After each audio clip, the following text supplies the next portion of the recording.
মক্কা ও মদিনার পর জেরুজালেমের আল আকসা মসজিদকে ইসলামের তৃতীয় গুরুত্বপূর্ণ ধর্মীয় স্থান হিসেবে বিবেচনা করা হয়। প্রতি বছর ফিলিস্তিন এবং পৃথিবীর বিভিন্ন দেশ থেকে হাজার হাজার মুসলিম আসেন এই মসজিদ প্রাঙ্গণে।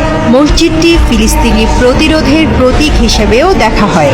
বহু বছর ধরে আল আকসা প্রাঙ্গণে ইসরায়েলি বাহিনী ও ফিলিস্তিনিদের মধ্যে সংঘর্ষ ও সহিংসতার ঘটনা ঘটছে, কিন্তু এই এলাকাটি এত স্পর্শকাতর কেন? এর জন্য ফিরে তাকাতে হবে ইতিহাসের দিকে। মসজিদুল আকসা বা বাইতুল মুকাদ্দিস মুসলমানদের জন্য অত্যন্ত গুরুত্বপূর্ণ একটি জায়গা। এই মসজিদের বহু ফজিলতের কথা কোরআন হাদিসে বর্ণিত হয়েছে। ফিলিস্তিনের মসজিদুল আকসা হল মুসলিমদের প্রথম কিবলা, যার দিকে মুখ করে রাসূলুল্লাহ সাল্লাল্লাহু আলাইহি ওয়াসাল্লাম ও সাহাবীরা 10 বছর নামাজ আদায় করেছেন।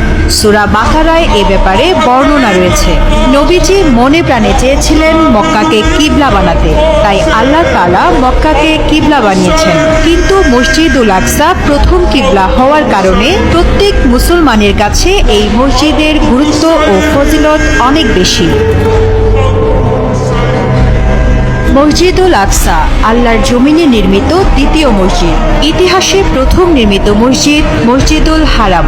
এর পরের স্থানে আছে সুশোভিত প্রাচীনতম জেরুজালেম শহরে অবস্থিত মুসলমানদের দ্বিতীয় পবিত্রতম মসজিদ মসজিদুল আকসা। এই দুই মসজিদ নির্মাণে সময়ের ব্যবধান 40 বছর। এক প্রশ্নের জবাবে আবু যর গিফারি রাদিয়াল্লাহু তাআলা আনহুকে বলেছিলেন, মহানবী হযরত মুহাম্মদ সাল্লাল্লাহু আলাইহি ওয়াসাল্লাম,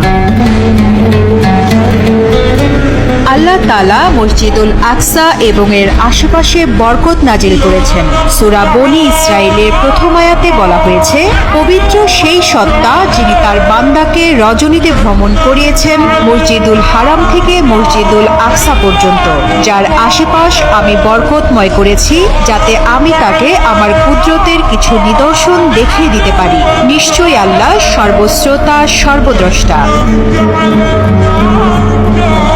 মহানবী হযরত মুহাম্মদ সাল্লাল্লাহু আলাইহি ওয়াসাল্লাম মিরাজের রাতে জিবরাইল আলাইহি ওয়াসাল্লামের সঙ্গে মক্কা থেকে মসজিদুল আকসায় এসেছিলেন। এখানে তিনি নবীদের সঙ্গে নামাজ পড়েন, অতঃপর 7 আসমানে ভ্রমণ করেন এবং সেখান থেকে একাকী রফরফ বাহনে আরশে আজিম পর্যন্ত ভ্রমণ করে মহান আল্লাহ রাব্বুল আলামিনের সঙ্গে সাক্ষাৎ লাভ করেন।